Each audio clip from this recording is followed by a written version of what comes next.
as the world marks Rivers Day, Rocha Ghana, non-governmental organization focused on environmental protection, is calling on government to halt galamsey. Galamsey has been a leading cause of destruction of river systems within the country. According to the Water Resources Commission, 60% of water bodies in Ghana are polluted, with many in critical condition. High levels of unmanaged hazardous chemical waste, such as mercury, have been released into our rivers. Rocha Ghana is calling for all galamsey activities in and near river bodies across the country to be halted with immediate effect. The organization is also calling on government with immediate effect to halt mining in the Awula Range Forest Reserve.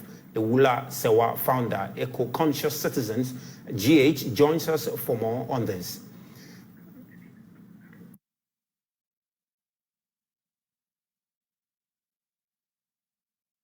Are polluted, with many in critical condition. This must be distressing to you, isn't it? Good afternoon. Thanks for having me. It's distressing to every well-thinking person. This is not a situation that is helpful to anybody, and a situation that, as Irocha has said, needs to be addressed. In fact, yesterday, we really need to take the appeal they made very seriously and implement it. Stop all mining in forest reserves or near water bodies, and any thought of mining bauxite in the Atiwa Forest Reserve should just be stopped immediately, because that will pollute the source of water to over 5 million Ghanaians. And having heard how our waters are already polluted and how water situation might soon not be able to supply us with water, it's unthinkable to willingly cause the pollution of further waters.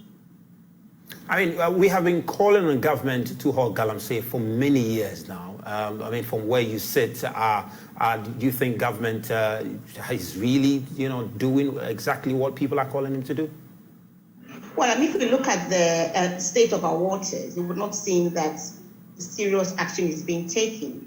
Anybody who is looking at the state of our waters would wonder what on earth is going on. And let me be absolutely clear. Even the legal mining, is anybody really monitoring? We can see the state of our waters and what the galamseyers or legal miners have done to our waters. But do we know the state of the legal mining? Is anybody seriously monitoring to find out how the wastewater is discharged and the levels of poisonous substances in it?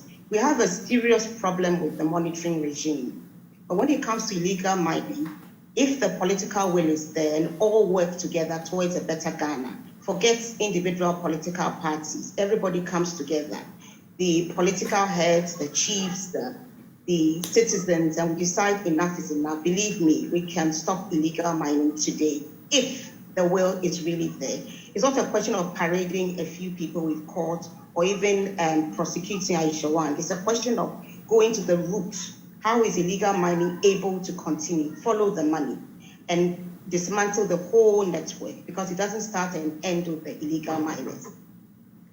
I mean, let's stay on the impact it's having on water bodies. I mean, today that we're celebrating Rural Water Bodies Day. I mean, tell me, to what extent is it really affecting, the water bodies in the country?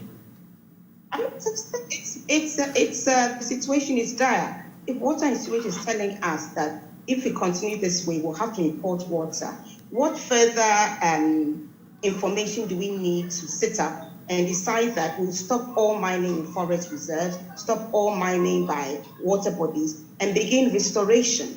There is restoration which is possible, and that needs to take place immediately. So what I'm saying is that if the political will is there, and we appreciate the state of the problem, we will start acting on it today, and we can solve it. I mean, the Ghana Water Company, in recent time has been complaining about the turbidity of the water and, the minerals that is being used in the mining areas. I mean, what's your take on that very, concern by the Ghana Water Commission? I mean, my take is that I really don't know what else we need to sit up and start working. Do we want the whole country to start dying?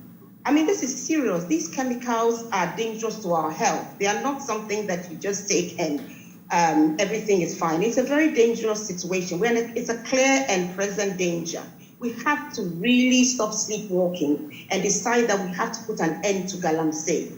This is a very serious situation. It's just not the water bodies, our fishes are affected, even our crops. So I don't know what other information we need for us to appreciate the seriousness of the situation we find ourselves in. I mean, it beggars belief that we've been sort of taking timid action. We have to take robust action. And as I say, we know who the players are. If we seriously want to stop it, we can stop it. It's not a question of a few steps parading one or two illegal miners. We really need to go to the heart of the matter. And I'm confident that when we all appreciate the seriousness of the situation and we decide we're going to stop it and use all the means at our disposal to stop it, believe you me, we can stop it today. But the action needs to be taken yesterday. We can't continue dilly-dallying. I mean, there's so much power in the citizenry to be able to, cause change and make things to happen. What do you think the citizens need to do to help, resolve this very issue? I mean, the citizens, all we can say is that we are not going to vote for any party that does not take the environment seriously. And that maybe we need to find a credible third party who puts environment at the heart of the matter.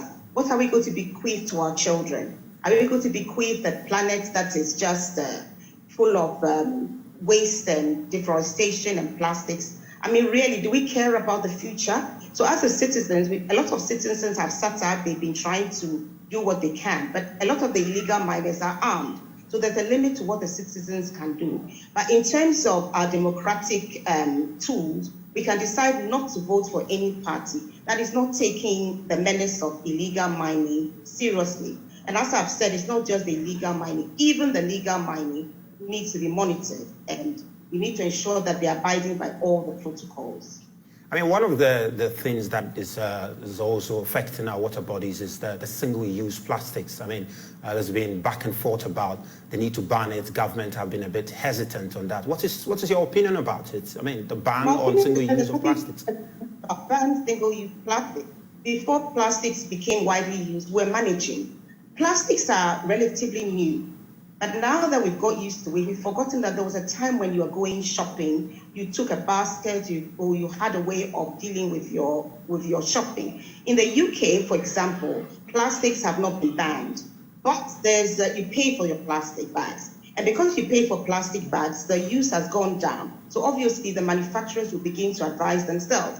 But I say that there's nothing wrong with banning single-use plastics. In fact, a lot of East Africa, Kenya, Malawi, Tanzania, another country, Rwanda, have actually banned single-use plastics. So there's nothing following Ghana from following suit. We see the state of our rivers. We see that the fish and even the cattle have begun to ingest plastic. What other evidence do we need to understand that this is just not on? It needs to be stopped. And also, I call on organizations like Zoomline, for heaven's sake, you're collecting rubbish. Make sure that it's segregated. Give more than one bin. One bin for plastics, another for cans.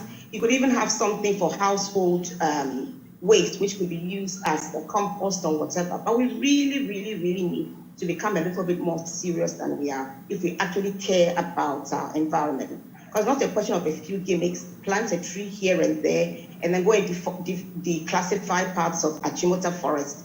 I mean, we have to be consistent, but as somebody put it, we are seriously, consistently inconsistent. We plant trees on Green Ghana Day, and then we go ahead and declassify parts of Achimota forest, which is the lungs of Accra. Why would we do that if we care about the environment? Thank you very much, Madam Awula Serwah, member of the ECHO community, who are helping to push the agenda for the preservation of our water bodies. But let's move on, because the Deputy Majority Leader in Parliament, Alexander Afenyo